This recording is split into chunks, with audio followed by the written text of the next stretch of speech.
இந்த வைகாசி மாதம் அப்படிங்கிறத ரிஷப மாசம் என்ற பெயரிலே அழைப்பார்கள்.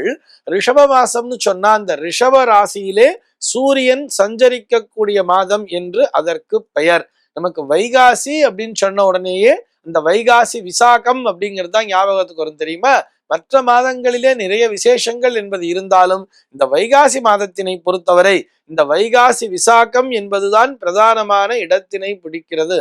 அதுவும் பார்த்தோம்னா சுப்பிரமணிய சுவாமி ஆலயங்களிலே வெகு சிறப்பாக இந்த திருவிழா என்பது நடந்து கொண்டிருக்கும். அதாவது இந்த ஆறுமுகனானவர், அதாவது நெற்றிக்கண்ணிலிருந்து சிவபெருமானின் நெற்றிக்கண்ணிலிருந்து அந்த தீப்பொறிகளாக 6 விதமாக பிரிந்து அந்த குளத்திலே சென்று சேர்ந்தது அப்படின்னு சொல்றோம் இல்லையா, அந்த சரவண பொய்கை அப்படின்னு சொல்லுவா. அப்படி அந்த சுப்பிரமணிய சுவாமி அவதரித்த நாளாக இந்த நாளானது பார்க்கப்படுகிறது, இந்த வைகாசி விசாகம் அப்படிங்கிறது.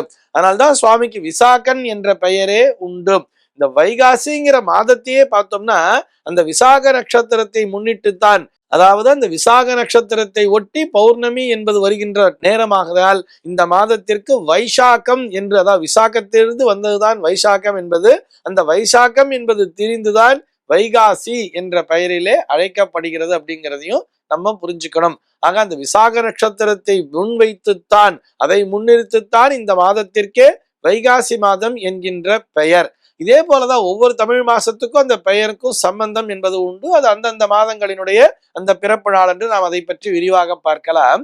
இந்த வைகாசி மாசம் என்று வரும் பொழுது சூரியனானவர் ரிஷபராசியிலே சஞ்சரிப்பார் அப்படின்னு பார்த்தோம் இல்லையா.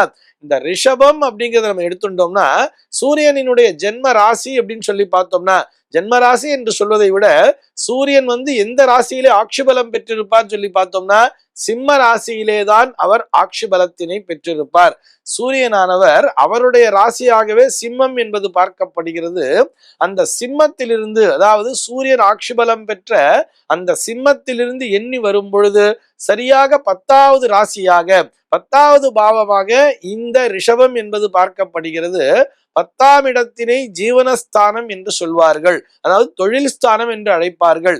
அப்படி பார்க்கும் பொழுது அரசன் முதல் ஆண்டி வரை எல்லோரும் உழைக்க வேண்டிய மாதமாக இந்த மாதமானது அமைந்திருக்கிறது. கடுமையான உழைப்பினை வெளிப்படுத்தி அதன் மூலமாக ஒரு நன்மையை பெறக்கூடிய மாதமாக இந்த மாதமானது அமைந்திருக்கிறது. அதைத்தான் அந்த சூரியனினுடைய அந்த சஞ்சார நிலையும் நமக்கு உணர்த்துகிறது என்பதை புரிந்து கொள்ள வேண்டும்.